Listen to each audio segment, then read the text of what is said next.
Hello दोस्तों, स्वागत है आपका चैनल उपेंद्र मैथ में। आज हमारा एक नया टॉपिक है हार्ट यानी हृदय। हम इसको कंप्लीट डिटेल में देखने वाले हैं, सभी को डायग्राम के साथ देखेंगे ताकि आपको याद करने में आसानी हो। और लास्ट में हम क्वेश्चन आंसर सेट भी लगाएंगे ताकि आप इस टॉपिक को आसानी से याद कर पाएँ। यदि आप हमारे चैनल पर नए तो चैनल को सब्सक्राइब कर लें ताकि हम जो भी वीडियो डालें उसकी नोटिफिकेशन आप तक सबसे पहले पहुँच जाए और अपने दोस्तों को बताएँ ताकि वो भी इस वीडियो का लाभ ले सकें। आइए देखते हैं किस प्रकार से हमारा हार्ट कार्य करता है। हृदय का आकार शंक्वाकार होता है जो कि पसलियों के नीचे तथा दोनों फेफड़ों के बीच में स्थित होता है।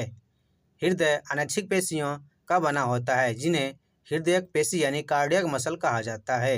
एग्जाम में इससे प्रश्न बनता है कि हृदय किस पेशी का बना होता है, तो याद रखिएगा कार्डियक मसल का। हृदय एक दोहरी झिल्ली से घिरा होता है जिसे पेरिकार्डियम कहते हैं। इन झिल्लियों के मध्य पेरिकार्डियल द्रव भरा होता है जो कि हृदय को बाहरी आघातों से बचाता है। अब हम हार्ट के बारे में आगे समझते हैं। वैसे तो मानव का हृदय मध्य में होता है लेकिन इसका अधिकांश भाग बाईं ओर झुका होता है, इसलिए हमारा हृदय लेफ्ट साइड में होता है। मानव हृदय का औसतन भाग लगभग 300 ग्राम का होता है। इसका भार आपसे पूछे एग्जाम में तो याद रखिएगा 300 ग्राम का लगभग होता है। मध्य में यह 80 ग्राम तथा बाईं साइड 220 ग्राम होता है और मानव हृदय बंद मुट्ठी के समान होता है। ठीक है, आप फिगर के माध्यम से समझ रहे होंगे कि जो हार्ट का आपका आकार है यानी साइज है वह बंद मुट्ठी के समान ही होता है। जैसे आप मुट्ठी बंद करेंगे, जिस प्रकार से आपका बंद मुट्ठी दिखता है ना, उसी प्रकार से आपका हार्ट भी दिखता है। और फिगर में आप हृदय का लोकेशन भी देख रहे होंगे किस प्रकार से वह स्थित है और बाएं साइड में है। आपको फिगर में दाएं साइड दिख रहा है लेकिन वह दायां नहीं है, बायां है। ठीक है, अपने आप को बाएं दिखिएगा। जैसे आप शीशा में देखते हैं तो आपका दायां बाएं दिखता है, उस प्रकार से यह फिगर भी आपको उल्टा दिख रहा होगा लेकिन उसको आप बायां समझिएगा। ठीक है, मनुष्य का हृदय 4 कोष्ठों का बना होता है यानी कि 4 चैम्बर का बना होता है। आप फिगर के माध्यम से चारों चैम्बर को देख रहे होंगे यानी कि हार्ट के 4 भाग होते हैं। इसमें एक होता है राइट साइड, दूसरा होता है बाएं साइड जिसे हम लेफ्ट साइड कहते हैं। ऊपर के भाग में दायां अलिंद जिसे हम राइट एट्रियम और बायां अलिंद जिसे हम लेफ्ट एट्रियम कहते हैं। निचले भाग में दायां नीलय जिसे हम राइट वेंट्रिकल और बायां नीलय जिसे हम लेफ्ट वेंट्रिकल कहते हैं स्थित होता है। याद रखिएगा। हार्ट के चैम्बर को एक बार 3D डायग्राम के माध्यम से समझिए। ये आपको दिख रहा होगा कि राइट एट्रियम जिसे हम दायां अलिंद कहते हैं और उसके नीचे साइड का राइट वेंट्रिकल जिसे हम दायां नीलय कहते हैं, जिसमें आपका नीले रंग का दिख रहा होगा यानी इसमें ऑक्सीजन की मात्रा कम होती है। अब हम हार्ट के चैम्बर को बाएं साइड देखते हैं यानी कि ऊपर वाला जो लाल भाग दिख रहा है वह लेफ्ट एट्रियम जिसे हम बायां अलिंद कहते हैं और नीचे वाले भाग को लेफ्ट वेंट्रिकल जिसे हम बायां नीलय कहते हैं। अब हम कुछ जंतुओं के चैम्बर को देख लेते हैं जो कि आपके एग्जाम में प्रश्न यहाँ से बनते हैं, इसलिए इसे याद रखना बहुत ज़रूरी है। आपका जो फिश है यानी कि मत्स्य समूह है उसमें 2 चैम्बर होता है। उसके बाद आपका है उभयचर। उभयचर उस जंतु को कहते हैं जो कि जल और थल दोनों पर रह सकते हैं यानी कि एम्फीबियंस, उसमें 3 चैम्बर होता है। उसके बाद आपका आता है रेप्टाइल जिसे हम सरीसृप कहते हैं यानी कि जो रेंगने वाले जानवर होते हैं, उसमें 3 चैम्बर होता है। उसके बाद आपका आता है बर्ड, पक्षी जिसे कहते हैं, उसमें 4 चैम्बर होता है। उसके बाद आता है मेमल्स यानी कि स्तनधारी, उसमें भी आपका 4 चैम्बर पाया जाता है। लेकिन उभयचर में आप याद रखिएगा एक उपवाद होता है जिसमें आपका आता है मगरमच्छ। मगरमच्छ में 3 चैम्बर ना होकर 4 चैम्बर पाया जाता है क्योंकि इसको अधिक ऊर्जा की आवश्यकता होती है। उसके बाद आपका आता है कॉकरोच। याद रखिएगा एग्जाम में इससे प्रश्न बनते हैं। कॉकरोच में 13 चैम्बर पाया जाता है। आशा करता हूँ कि कुछ इम्पोर्टेंट जंतुओं के चैम्बर को आप समझ लिए, यानी कि अब आपसे एग्जाम में यहाँ से प्रश्न बने तो आपका छूटना नहीं चाहिए। ठीक है, आप 100% इस प्रश्न को करके आएंगे। ठीक है, चलते हम आगे देखते हैं। याद रखिएगा ब्लू व्हेल का दिल सबसे बड़ा होता है। ठीक है, अब हम हृदय में स्थित वाल्व को समझ लेते हैं। दाएं अलिंद और दाएं नीले के बीच में जो वाल्व पाया जाता है उसे हम ट्राइकस्पिड वाल्व कहते हैं। इस वाल्व के माध्यम से रक्त आपके नीले में प्रवेश करता है लेकिन वापस अलिंद में नहीं जा पाता। ठीक है, याद रखिएगा। उसके बाद आपका नीले में स्थित वाल्व जो होता है वह सेमी लूनर वाल्व यानी कि अर्धचंद्राकार कपाट कहते हैं। अब उसके बाद स्थित आगे वाल्व देख लेते हैं, बाइकस्पिड वाल्व। यह वाल्व आपके बाएं अलिंद और बाएं नीले के मध्य स्थित होता है। अब उसके बाद अगला वाल्व है आपका एरोटिक वाल्व। यह नीले में स्थित वाल्व होता है। ठीक है, अब हम वाल्व के फंक्शन को समझ लेते हैं कि किस प्रकार से सभी वाल्व कार्य करते हैं। पहला है ट्राइकस्पिड वाल्व। यह दायां अलिंद एवं दायां नीले के बीच स्थित कपाट होता है जो कि रक्त को दाएं अलिंद से दाएं नीले में जाने तो देता है लेकिन वापस नहीं आने देता। अगला है बाइकस्पिड वाल्व।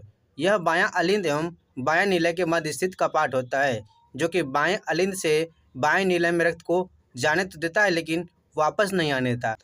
अगला है सेमी लूनर वाल्व यानी कि अर्ध चंद्राकार कपाट।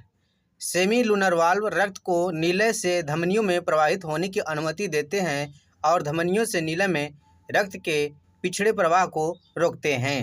अगला है आपका महाधमनी कपाट यानी कि एरोटिक वाल्व। महाधमनी वाल्व बाएं नीले और महाधमनी शरीर की सबसे बड़ी धमनी के बीच स्थित है। अगला है आपका सेप्टम।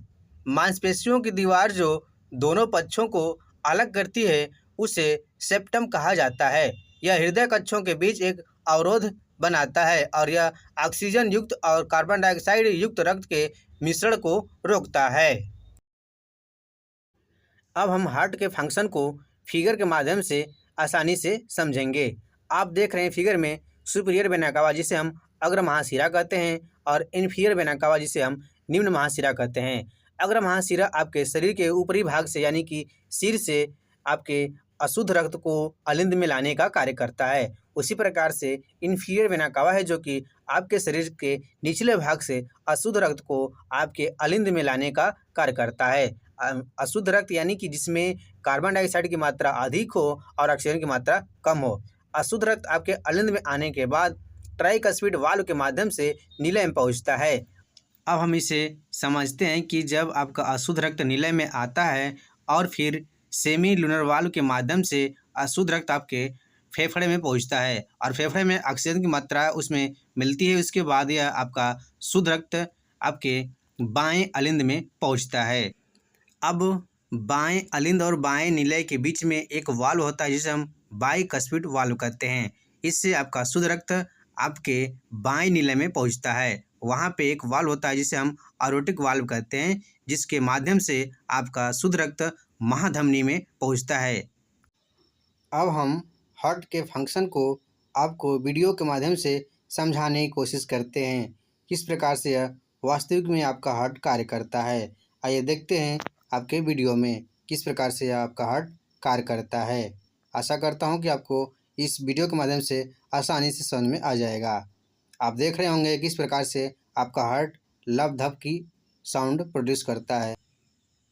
इस वीडियो में जो आपको नीला कलर दिख रहा है वह आपका राइट एट्रियम यानी कि दायां अलिंद है और जो लाल कलर दिख रहा है वह आपका लेफ्ट एट्रियम यानी कि आपका बायां अलिंद है।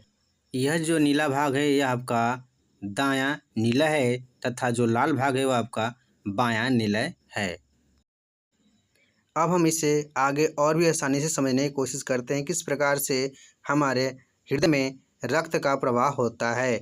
आप जो देख रहे हैं जो नीले रंग का ब्लड है वह सुपीरियर वेना कावा और इन्फीरियर वेना कावा के माध्यम से आपके दाएं अलिंद में प्रवेश करता है तथा ट्राइकस्पिड वाल्व के माध्यम से अशुद्ध रक्त आपके दाएं नीला में प्रवेश करता है। अब यहाँ से अशुद्ध रक्त आपके सेमी लूनर वाल्व के माध्यम से यह आपके फेफड़ों तक पहुँचता है। यहाँ पर आपके ब्लड में ऑक्सीजन मिलता है जिससे आपका ब्लड शुद्ध हो जाता है और वह ब्लड आपके पल्मोनरी वेन्स के माध्यम से आपके बाएं अलिंद में रक्त आता है तथा फिर बाएं नीले में पहुँचता है। आशा करता हूँ कि आपको इस वीडियो के माध्यम से आसानी से समझ में आ गया होगा। अब हम हृदय की क्रियाविधि यानी फंक्शन ऑफ हार्ट को समझते हैं। संपूर्ण शरीर से शिराओं के द्वारा अशुद्ध रक्त हृदय के दायां अलिंद वाले भाग में लाया जाता है। दाएं अलिंद में रक्त प्रवेश करने के दो रास्ते होते हैं।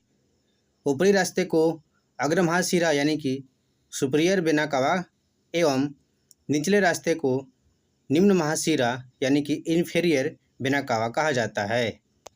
दाएं अलिंद से रक्त त्रिक पर्दी कपाट के द्वारा दाएं नीले में पहुंच जाता है।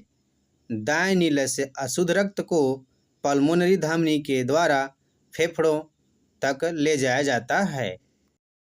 शुद्ध रक्त को फेफड़ों से हृदय के बाएं अलिंद वाले भाग में पल्मोनरी शिरा के द्वारा लाया जाता है। बाएं अलिंद से रक्त द्विकपर्दी कपाट के द्वारा, जिसे हम बाइकस्पिड वाल्व कहते हैं, नीले में प्रवेश करता है। बाएं नीले में स्थित महाधमनी के द्वारा शुद्ध रक्त को छोटी छोटी धमनियों के माध्यम से संपूर्ण शरीर में भेज दिया जाता है। आशा करता हूं कि आपको हृदय के क्रियाविधि समझ में आ गया होगा। अब हम आगे के भाग को समझते हैं। हृदय की स्पंदन क्रिया अथवा पंपिंग क्रिया के माध्यम से हृदय शरीर के विभिन्न भागों में रक्त की आपूर्ति करता है। हृदय स्पंदन या हृदय की धड़कन का अर्थ होता है कि एक संकुचन यानी कि सिस्टोल तथा एक अनुशीतलन यानी कि डायस्टोल की क्रिया। संकुचन का अर्थ होता है कि सिकुड़ना, इसके द्वारा धमनियों पर दबाव डाला जाता है। अनुशीतलन यानी कि डायस्टोल का अर्थ होता है कि पुनः सामान्य स्थिति में आना, इसके द्वारा शिराओं पर दबाव डाला जाता है। अब आपको समझ में आ गया होगा कि एक संकुचन दाब प्लस एक अनुशीतलन दाब बराबर हृदय की धड़कन के बराबर होता है। अब हम हृदय के बारे में और भी जान लेते हैं। एक सामान्य मनुष्य का हृदय 1 मिनट में लगभग 72 बार धड़कता है। हृदय के अध्ययन को हम कार्डियोलॉजी कहते हैं। याद रखिएगा, एग्जाम में प्रश्न इस प्रकार से बनता है कि हृदय के अध्ययन को क्या कहते हैं।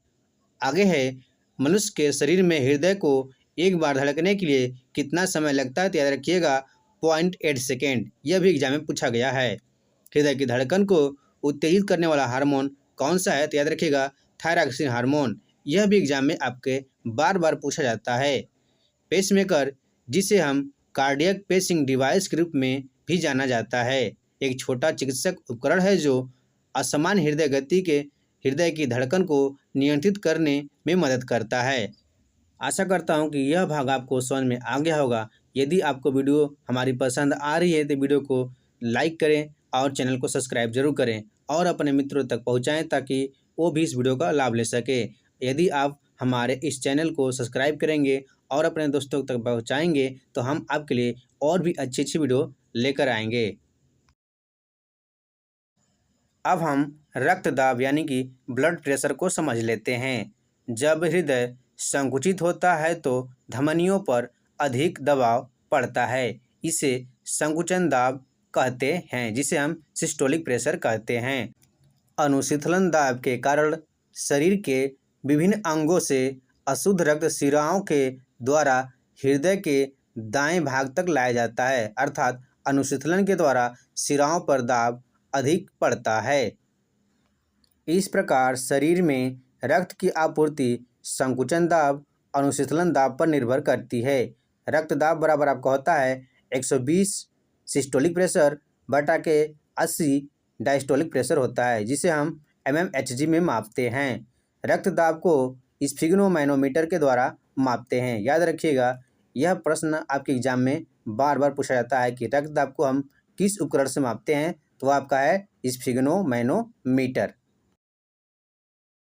हृदय धड़कने पर कैसे ध्वनि उत्पन्न होती है, तो याद रखिएगा लब ढब। अब आपको वीडियो के माध्यम से समझ में आ जाएगा किस प्रकार से हृदय की ध्वनि उत्पन्न होती है।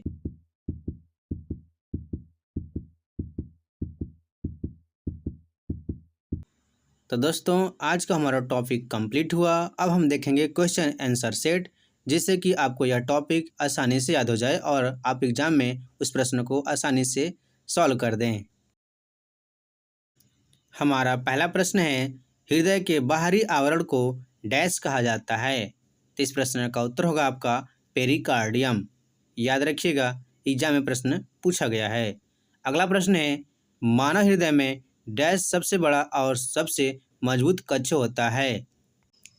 तो इस प्रश्न का उत्तर होगा आपका ऑप्शन नंबर बी, जिसे हम वाया निलय कहते हैं, क्योंकि यह आपके शरीर में शुद्ध रक्त पहुंचाता है, इसलिए आपका वाया निलय सबसे मजबूत होता है। अगला प्रश्न है, मानव हृदय में डैश कक्ष होते हैं, यानी कि मानव हृदय में कितने कक्ष होते हैं? तो याद रखिएगा, मानव हृदय में 4 कक्ष होते हैं। तो इसका उत्तर हो जाएगा आपका ऑप्शन नंबर डी। अगला प्रश्न है, मनुष्य के हृदय में कौन सी एक ऐसी आकृति होती है जो ऑक्सीजन युक्त और कार्बन डाइऑक्साइड युक्त रक्त के हृदय में पहुंचने पर उसे मिश्रित नहीं होने देती?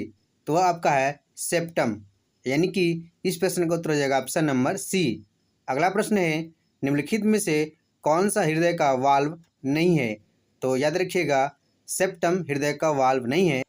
अगला प्रश्न है, एक वयस्क व्यक्ति में मानव हृदय प्रति मिनट लगभग डैश बार धड़कता है?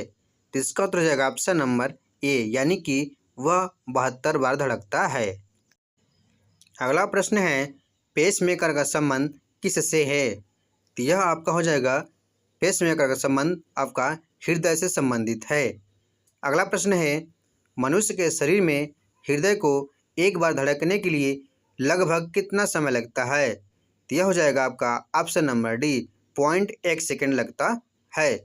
अगला प्रश्न है, सामान्य वयस्क व्यक्ति के हृदय का वजन लगभग कितना होता है? तो इसका उत्तर हो जाएगा ऑप्शन नंबर बी, यानी कि यह लगभग 300 ग्राम होता है।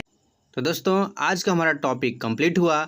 यदि वीडियो पसंद आया हो तो वीडियो को लाइक, शेयर और चैनल को सब्सक्राइब जरूर करें और हमें कमेंट करके बताएं कि अगला वीडियो किस टॉपिक पे चाहिए। तो आज के लिए धन्यवाद।